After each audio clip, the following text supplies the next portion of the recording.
bonjour à vous tous et à vous toutes qui nous suivez partout à travers le monde. Aujourd'hui, dans le cadre de notre nouvelle rubrique La Tribune du samedi, nous recevons pour vous deux personnalités du monde syndical avec qui nous allons s'entretenir sur un sujet qui défraie les chroniques en ce moment dans le monde syndical congolais.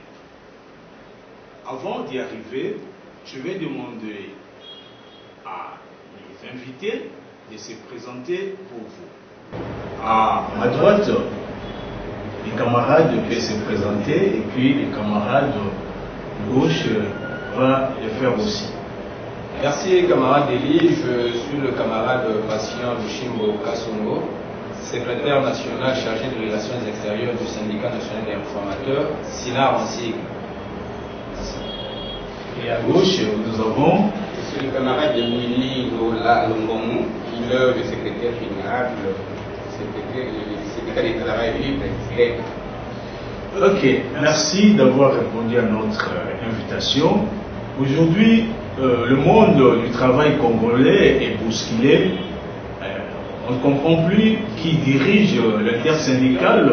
Il y a les pro-intersyndical qui est dirigé par Guy Coucou et les autres qui sont contre et veulent qu'on revienne à l'ordre. Pour ce soir, nous allons parler de l'intersyndical du Congo, l'état de l'Union. Je vais articuler le message en quelques points. Nous allons parler c'est quoi l'intersyndical, quel est le fondement juridique ou le principe qui énumère, qui donne droit à cet intersyndical. Nous allons parler du rôle de l'intersyndical. Nous parlerons aussi de la composition du bureau et nous parlerons s'il y a une obligation ou une possibilité pour l'intersyndical d'avoir une personnalité juridique. Dans la deuxième partie, nous allons parler de la position de l'OTIC. Car il y a quelques temps, le président de l'OTIC a donné notre son. Camarade patient Lucie, d'après vous, c'est quoi l'intersyndical?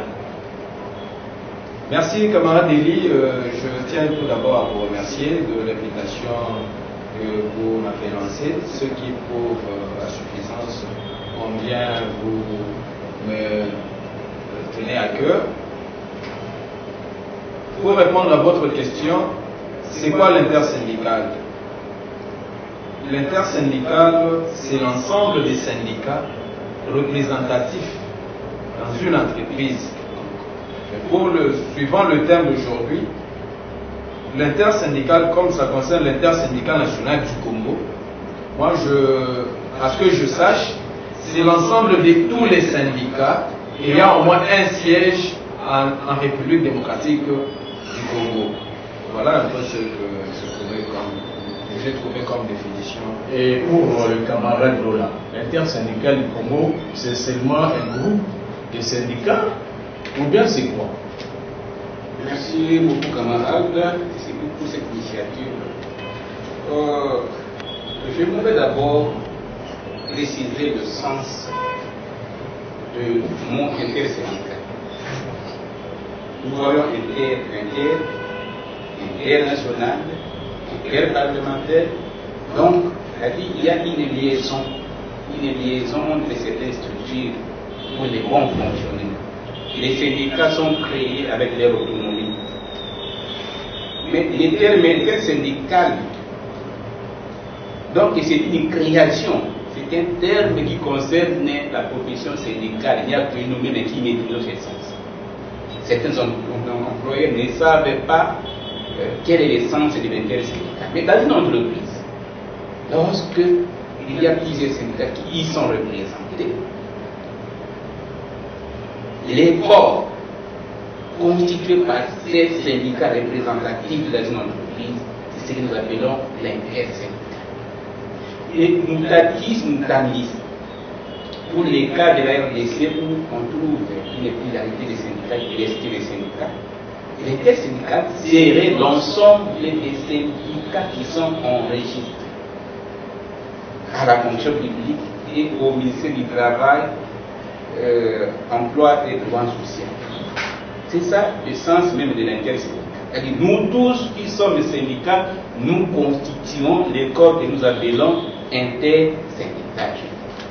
Ok, c'est l'ensemble de tous les syndicats qui sont enregistrés, vous dites, au niveau du ministère de l'Emploi, du Travail et du Droit social ainsi qu'à la fonction publique, si j'ai bien compris.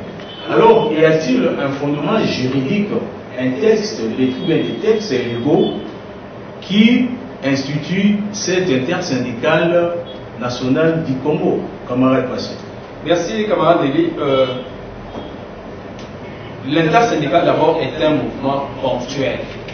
C'est une structure ponctuelle parce que c'est l'ensemble des syndicats représentatifs dans une structure, dans une entreprise, dans un établissement public ou privé. Et sinon, la base juridique de cette intersyndicale est censée être détenue par chaque syndicat constituant cette intersyndicale. Et bon, d'après ce que nous vivons dans notre pays, présentement là, on nous parle d'une charte pour le cas du bureau de l'intersyndicale nationale du Congo. Il y aurait une charte, ce qui n'est pas syndical, parce qu'on se retrouve pour un objectif précis et après chaque syndicat est autonome et peut exercer ses activités en toute autonomie. Et malheureusement, aujourd'hui, on nous demandait une charte qui serait signée entre les 12 syndicats majoritaires au niveau du pays et mettant de côté tous les restes des syndicats, alors que nous sommes plus de 400 syndicats opérant en RDC. Et en tout cas, c'est une occasion pour nous, camarades Deli, comme vous nous le permettez, d'en appeler au sens des responsabilités de nos camarades qui nous représentent au niveau du bureau syndical national. Jusque-là, beaucoup de travailleurs, même des syndicalistes, ignorent la composition de ce bureau-là.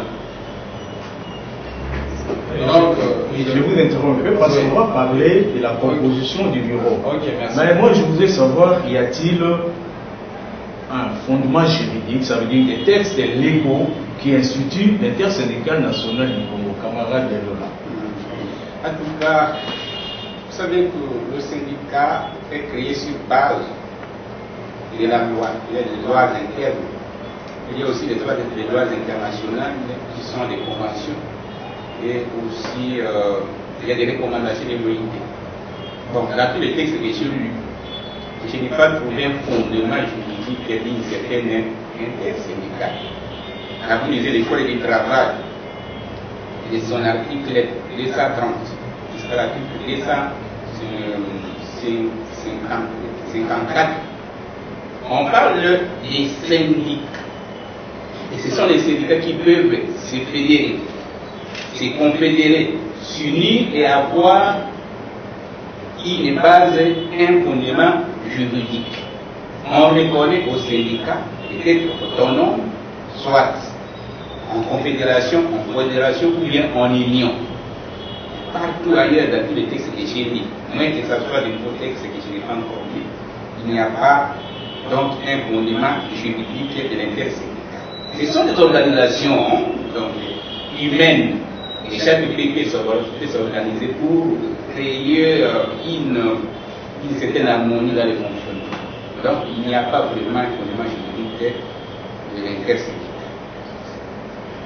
Alors, si on comprend bien, jusque-là, d'après vous, il n'y a pas un document, il n'y a pas de texte légaux qui institue l'intersyndicale nationale du Congo, mais dans les temps, on a toujours assisté à cette intersyndicale nationale du Congo. Ça existait. Mais comment ils sont arrivés à composer, à instituer cette intersyndicale? C'est un fait hasard ou bien comment, camarade Bassi? Merci, camarade Deli, de cette question qui est très pertinente. S'il y a ce bureau, nous ne disons pas que c'est sur base d'un acte juridique que doit se composer le dit bureau, Mais sinon, conformément à l'arrêté décrétant les élections sociales, comme nous appelons communément élections syndicales, tout est prévu par la loi.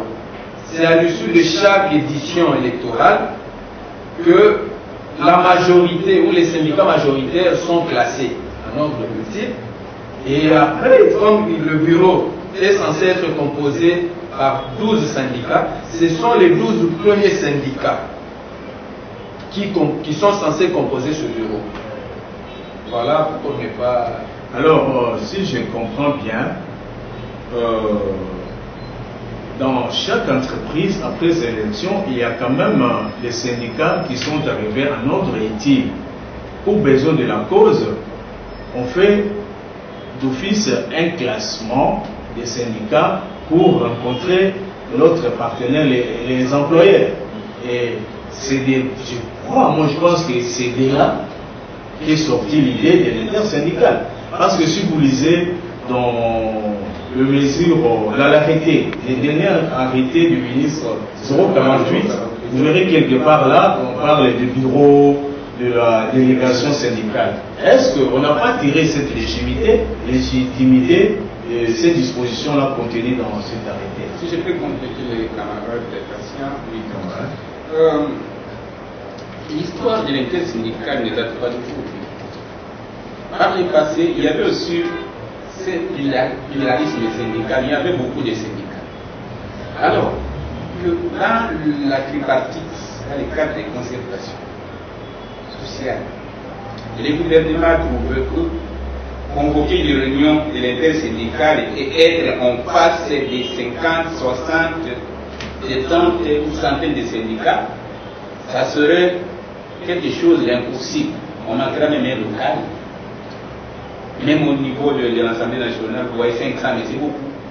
Alors, ils ont créé, l'esprit est venu de créer une structure qui puisse être la représentation des autres syndicats dans la pluralité, qu'on va appeler l'intersyndical du Congo. Il y avait des actions. Le nombre qu'on a fixé, même les 12 là, n'est pas tombé au hasard. Ça a été le fruit d'un consensus. On a accepté que 12 syndicats parmi les plus représentatifs puissent être l'interface entre les autres syndicats qui composent l'intersyndical, les gouvernements et les autres partenaires sociaux. Donc c'est de là qu'est venue l'idée de la création de l'intersyndical et qui a fonctionné normalement pendant beaucoup d'années. Ok, merci pour la précision. Parlons maintenant un peu du rôle de cette intersyndicale. Comme vous voulez dire qu'il faudrait une interface entre les travailleurs, les employeurs et le gouvernement. Quel est effectivement le rôle de l'intersyndicale, le cas de notre pays? Quel est son rôle, camarade Passion? Merci, camarade Elie. Quand nous parlons de l'intersyndical, le bureau de l'intersyndical national du Congo, pour le cas d'espèce, est censé coordonner toutes les activités syndicales au niveau du pays. Étant donné que lorsqu'il y a un problème, ce n'est pas tous les syndicats, comme l'a dit le camarade Willy tout à l'heure, tous les 400 syndicats ne peuvent pas s'amener devant le ministre du Travail pour réclamer un droit quelconque. Mais c'est le bureau qui est censé travailler au quotidien. Parce que ce n'est pas pour rien qu'il y a même un local au niveau de l'inspection, au bâtiment de l'inspection générale du travail, pour qu'occupent les camarades que nous représentons à ce niveau-là.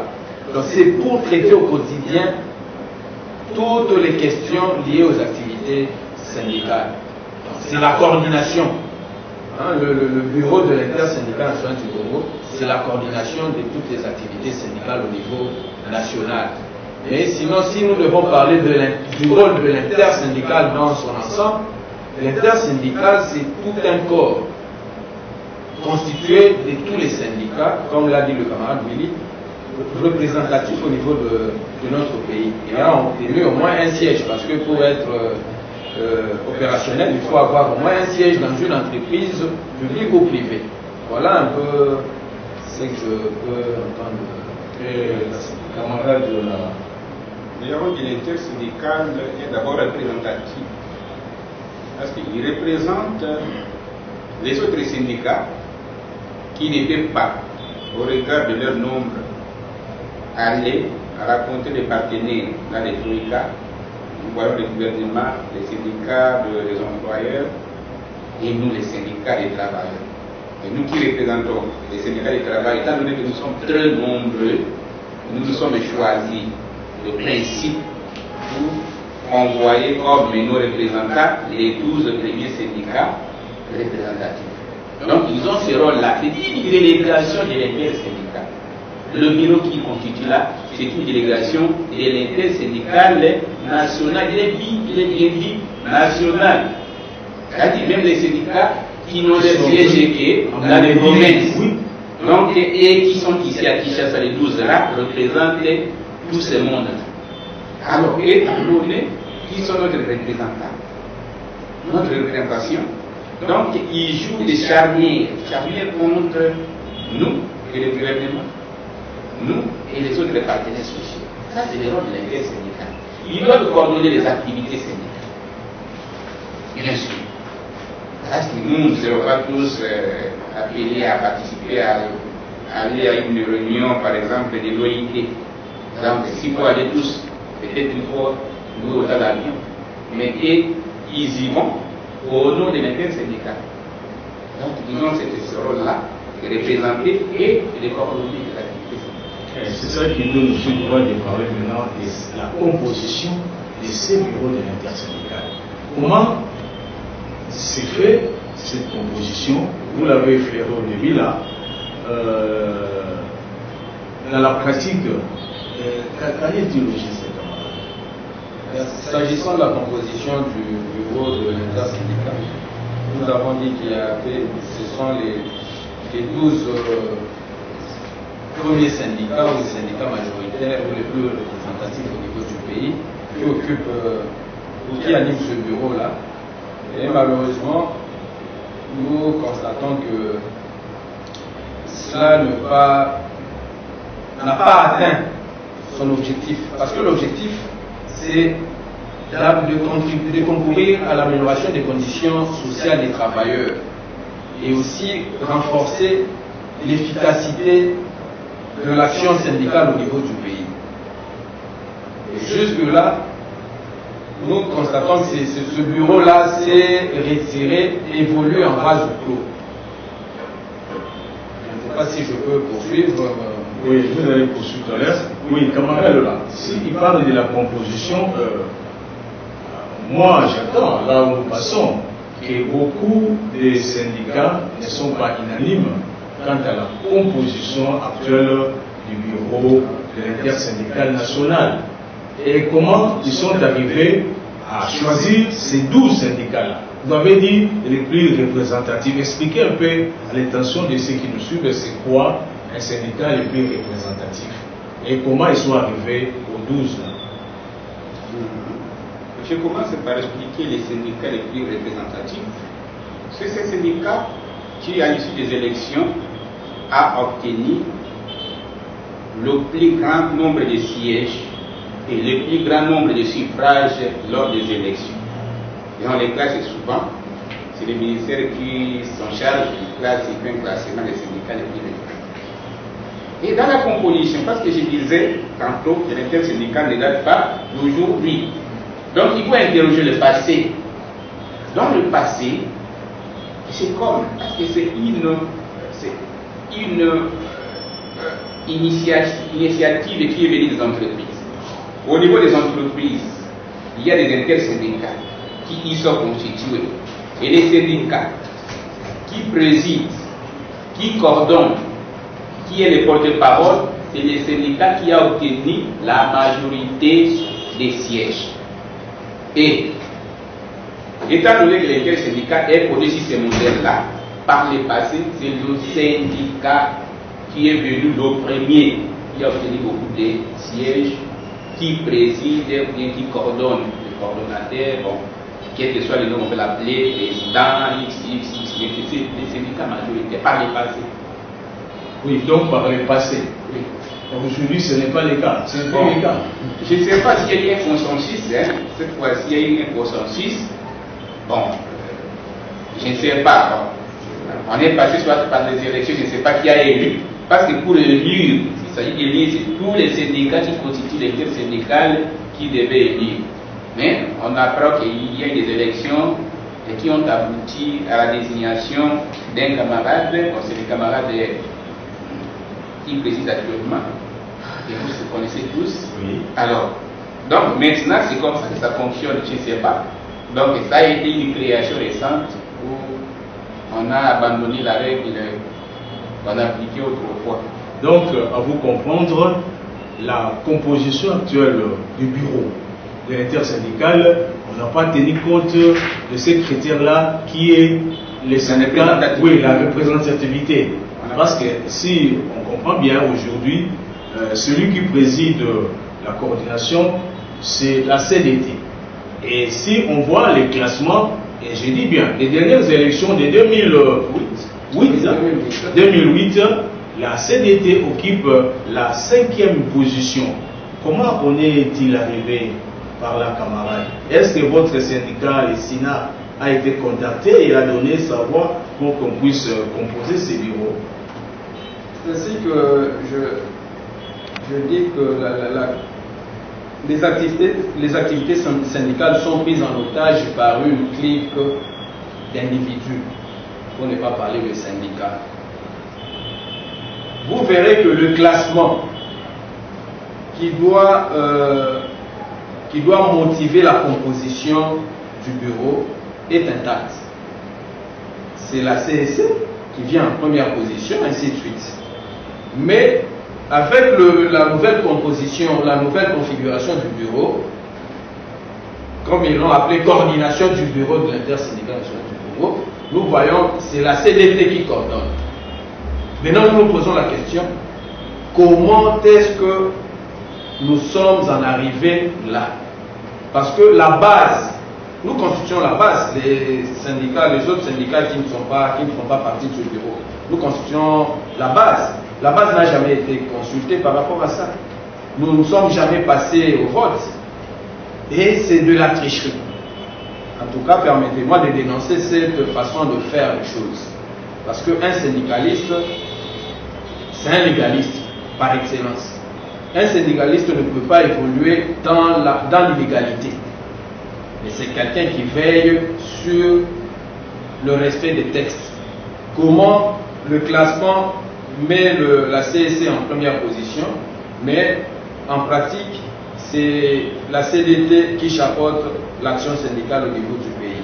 Je ne suis pas contre la CDT, j'ai beaucoup de camarades, nous parlons entre nous, mais ici, c'est un problème de droit, c'est un problème de légalité, parce que nous devons être sincères envers nous-mêmes. S'il y a un problème entre individus, pourquoi ne pas le régler? Nous disons que c'est la CSC qui doit chapeauter l'action syndicale au niveau du pays. Parce que, quelle est la raison qu'ils vont nous avancer?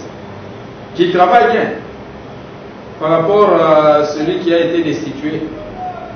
Non. Parce que jusque-là, nous demandons où fonctionne ce bureau-là et au nom de qui parle-t-il? C'est ça le grand problème. Ok, à vous suivre, parler donc la composition de l'intersyndicale nationale actuelle poserait des problèmes, camarades. Oui, ça poserait un grand problème. Parce que je connais que les violents ne s'accordent pas, même au niveau des intersyndicales. Bon, la dernière fois que nous avons participé à la manifestation du 1er mai, moi j'ai noté, j'ai dit moi-même qu'il y a donc une certaine division au niveau de l'intersyndicale, parce que le principe n'est pas bien énoncé. Donc, si on veut déroger à une organisation qui existait, il fallait que les consensus, il fallait exiger les consensus de tout le monde. On n'est pas contre une coordination, mais si tous les syndicats adoptent le principe de l'existence d'une coordination, on change les bornes, on change les dispositions de la constitution, de la composition de ces bureaux. Donc, ici, c'est un consensus de tout le monde, acté sur un texte. Donc, ça peut faire l'unanimité. Mais jusqu'à présent. Donc, et moi, je voulais même que, si s'il y a cette coordination, les syndicats fonctionnent sur mandat.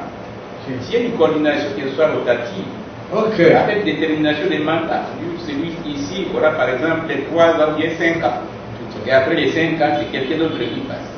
D'accord, je vous arrête là parce que vous avez parlé de mandat. J'aurais appris, lorsqu'on a créé cette coordination, la présence devait être rotative. Nous, les 12 là, devaient occuper chacun après 6 mois le poste de président. Mais on n'a pas compris jusqu'à ces jours, il y a seulement un seul syndicat qui préside à la destinée de ces bureaux de l'intersyndical. D'ailleurs, vous allez suivre un élément là que nous avons réalisé ce matin. Il y a un syndicat aussi qui est de même avis que vous. Il est secrétaire national à Timec. Le camarade Bertin Kapeta a donné ses impressions. On suit. Pour ce qui concerne l'intersyndical national de la République démocratique du Congo, nous sommes vraiment fatigués avec cette monotonie. Ça fait pratiquement 15 ans que la même intersyndicale existe. Alors nous sommes passés par des élections il y a pratiquement 6 ans. Il n'y a pas eu de proclamation des résultats. Ce qui fait qu'ils se pérennisent dans cette fonction-là de l'intersyndicale nationale. Je pense que les ministres puissent donner le go, proclamer les résultats pour qu'on puisse renouveler cette intersyndicale qui traîne les pieds. Alors, revenons un peu sur ce qu'on parlait là. L'intersyndicale peut-elle avoir une personnalité juridique? Parce que l'intersyndical actuel a une personnalité juridique. Que pensez-vous, camarade Tasso? Merci. J'étais en train de supposer, heureusement que vous, je ne sais pas si aussi vous confirmez ou c'est encore une supposition. J'aurais appris qu'il y aurait une charte liant les 12 ou les 13 syndicats, parce que j'apprends que c'est 13, hein. Ce n'est plus 12. Ce n'est plus 12. Ce n'est plus 12, c'est 13. On va vérifier. On va vérifier.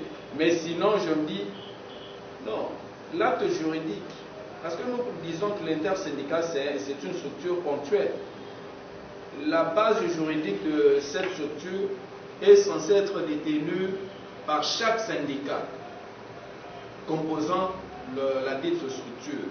Mais si on doit encore, à leur niveau, les 12 signent leur acte juridique, moi je dis que c'est vraiment vouloir prendre tous les syndicats en otage. C'est que, en tout cas, je leur donne raison. Ils sont en train de nous prendre en otage. Parce que dans tout ce qu'ils font, ils ne me restituent jamais à la base. Il y a eu, en 2019 ou 2018, ils sont partis en Conseil national du travail. 2017-2018. On n'a jamais eu la restitution de toutes les résolutions prises à ce niveau. Et maintenant, là, j'apprends qu'il y aurait un autre CNT en cours. Mais nous disons, quand est-ce que les camarades, les 12 camarades qui nous représentent à ces assises-là, sont venus vers nous pour recueillir nos desiderata? Voyez-vous, ils vont parler en nos noms, alors qu'ils ne nous ont jamais consultés. Est-ce que c'est correct? Je dis non et je dénonce. J'en profite pour demander à nos camarades de revenir au bon sens. Nous avons, c'est un jargon, c'est un principe syndical. Ce qui est fait sans nous est contre nous. Alors, même si ce que vous allez dire que c'est bien, c'est en notre faveur, mais dès lors que nous ignorons tout, mais pensez-vous que cela va renforcer nos suspicions et notre méfiance? Moi, je pense qu'au nom de la solidarité syndicale, il serait de bonne loi que vous veniez vers nous, recueillir nos desiderata, lesquels desiderata seront présentés auprès du gouvernement pour y trouver une solution. Mais évoluer chaque fois comme ça, depuis que vous êtes là, je ne sais pas si on doit évaluer votre bilan, votre mandat. Je pense que c'est vraiment catastrophique. Dès lors que moi, Sina, je n'ai jamais été invité par votre bureau pour avoir la restitution de tout ce que vous entreprenez comme démarche au nom de tout le reste des syndicats. Plus de 400 syndicats pris en otage par 12, ce n'est pas vraiment correct. Et c'est ce qui tue même l'action syndicale de notre pays. Camarade, je pense que les rideaux vont tomber ce soir sur les travaux de CNT, 38e et 39e. Vous avez donné un cahier des charges à vos représentants qui sont là.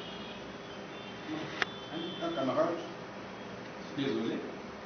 Oui, je suis passé par au moins 3 entreprises. Et partout, on me pose la question, qu'est-ce que vous êtes en train de dire? Parce qu'on connaît que moi, je suis membre de l'intersyndical. L'intersyndical, c'est nous tous. Et on me pose la question, qu'est-ce qui est dit, qu'est-ce qui se... Bon, j'ai dit, je ne connais absolument rien. Parce que les amis avant d'aller ne nous ont pas consultés, on ne s'est pas concerté. Donc, vous voyez que nous sommes dans... Bon, c'est une imbroglio total. Parce que nous, dans la culture syndicale, avant d'aller à une négociation, les syndicalistes se concertent tous. Il faut aller avec les arguments concertés. Mais les amis vont dans les comptes peut-être de leur propre syndicat. Je ne sais pas jusqu'à quoi. Alors, pour revenir à la question de la personnalité juridique, je dis, quand on parle de l'intersyndical, on parle de nous tous qui sommes syndicats. Mais vous savez, nous les syndicats, pour avoir notre personnalité juridique, nous avons présenté quelques documents. Il faut avoir d'abord un statut. Et quand les syndicats s'unissent pour former une confédération, une fédération, une union, ont les mêmes exigences, elles sont opposées. Il faut déposer votre statut et votre règlement intérieur. Alors, s'il y a ces statuts juridiques, ça doit concerner toutes les intersyndicales du Congo, les 400 syndicats. Nous devons avoir ces statuts-là, mais ça ne peut pas se faire dans tout partout au monde, ça ne se fait pas. Il n'y a pas d'intersyndicales qui fonctionnent de cette manière-là. Hein? Il n'y a pas d'intersyndicales au monde qui fonctionne de cette façon-là. Il n'y a qu'en RDC. Bon, c'est quelque chose que moi je trouve un peu politisé. Donc, l'intersyndical ne doit pas avoir un autre statut. Parce que les syndicats qui font partie ont chacun son statut. Et ces statuts, nous discutons, nous participons en égale chance, nous participons en égalité. Nous avons tous notre autonomie. Donc, parler d'un statut particulier à une intersyndical, je ne sais pas. Et je n'ai pas, une fois, appris de mes oreilles qu'on convoque les intersyndicales pour aller adhérer à une intersyndicale internationale. Je ne sais pas si c'est vous qui avez appris ça. Mais au moins, les syndicats peuvent être sollicités pour adhérer à une confédération syndicale internationale. Posez-vous la question, est-ce que les intersyndicats se confédèrent aussi? Ils n'ont pas ce statut-là. Ce sont les syndicats qui sont reconnus. Donc, si on doit répondre à cette question-là, c'est aberrant, c'est compréhensible que l'intersyndicale nationale du Congo puisse avoir une personnalité juridique. Très bien. Ok. Passons maintenant à la deuxième partie de notre rubrique. Nous avons annoncé la position de l'OTUC face à la coordination de l'intersyndicale du Congo. Pour votre rappel, l'OTUC est aussi membre de cette intersyndicale. Il est membre du bureau. Et depuis l'arrivée du nouveau président, Jean-Benoît Tando, que je salue en passant, il a pris une position allant à l'encontre de cette composition-là de l'intersyndicale nationale. Il a dit clairement qu'il est légaliste et il voudrait qu'on revienne à la loi, que le syndicat le plus représentatif soit le président de l'intersyndicale. Et pour votre information, vous avez suivi à travers les médias il y a 2-3 semaines, il y a eu une séance de travail entre le staff dirigeant de l'OTUC et de la CNC ensemble. Ils se sont réunis et ils se sont dit qu'ils vont se battre jusqu'à ce que la légalité triomphe. Que pensez-vous de la position de l'OTUC actuellement, camarade? Merci, camarade Delis. Je ne peux que féliciter cette initiative, parce que vous savez, le problème est bien compris lorsqu'il est présenté par le concerné. Et ici, comme nous constatons, il y a la CSC et le TUC faisant partie de ce bureau. En tout cas, s'ils nous consultent, nous allons marcher parce que nous devons réclamer la légalité, comme vous l'avez dit. La légalité doit triompher. On ne peut pas, nous syndicalistes, alors que nous sommes en train de crier chaque jour le respect de la loi, tout ça, mais que nous soyons le premier à enfreindre à cette loi, ce n'est pas correct. Donc, si le camarade évoluait dans ce sens-là pour réclamer la légalité, nous ne pourrons que les appuyer, les accompagner, parce que nous devons d'abord prêcher par l'exemple. Voilà un peu ce que... Camarade, est-ce que Jean-Benoît Tando, il s'est cherché des problèmes ou bien quoi? Que pensez-vous de sa prise de position? C'était une véritable pavé dans la barre lorsqu'il a fait cette déclaration publique. Qu'est-ce que vous pensez de sa réaction? C'est la démocratie, c'est l'état des droits, c'est la liberté syndicale aussi. Donc,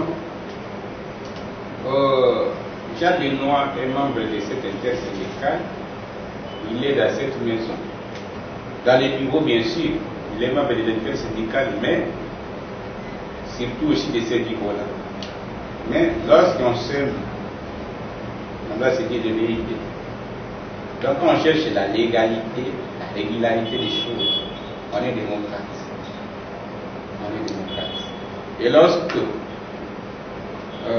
la divergence continue, il faut interroger l'OIT si ça fonctionne de cette façon-là. Parce que nous, on ne peut pas. Les syndicats fonctionnent selon les normes internationales.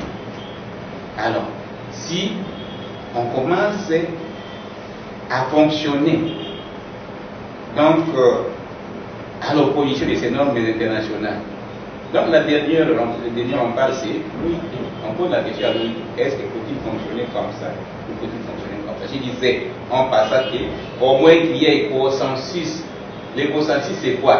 On puisse convoquer une grande réunion de toutes les syndicats et on présente les deux propositions. Faut-il continuer à fonctionner sous les modèles de coordination ou faut-il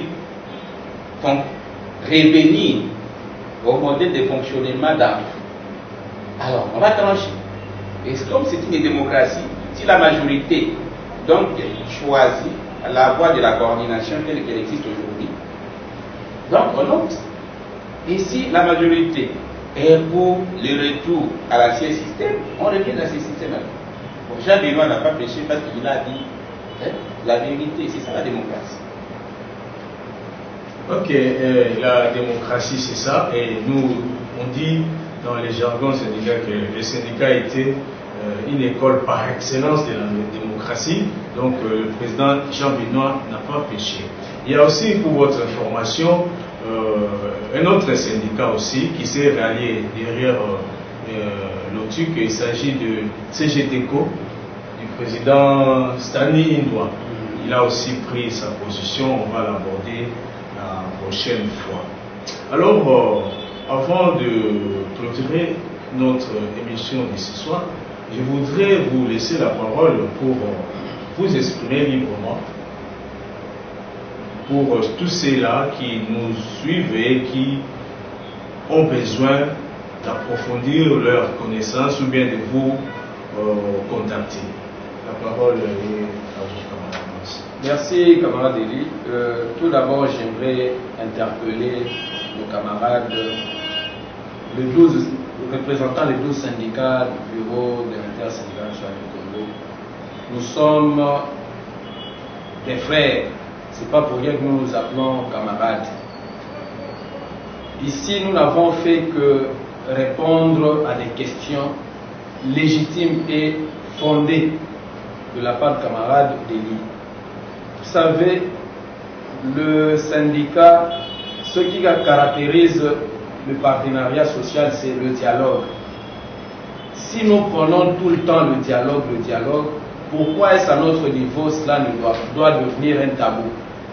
Nous demandons de votre part que soit convoquée une réunion, une assemblée générale, à laquelle prendront part tous les syndicats ayant au moins un siège opérant en RDC, pour tirer au clair cette histoire.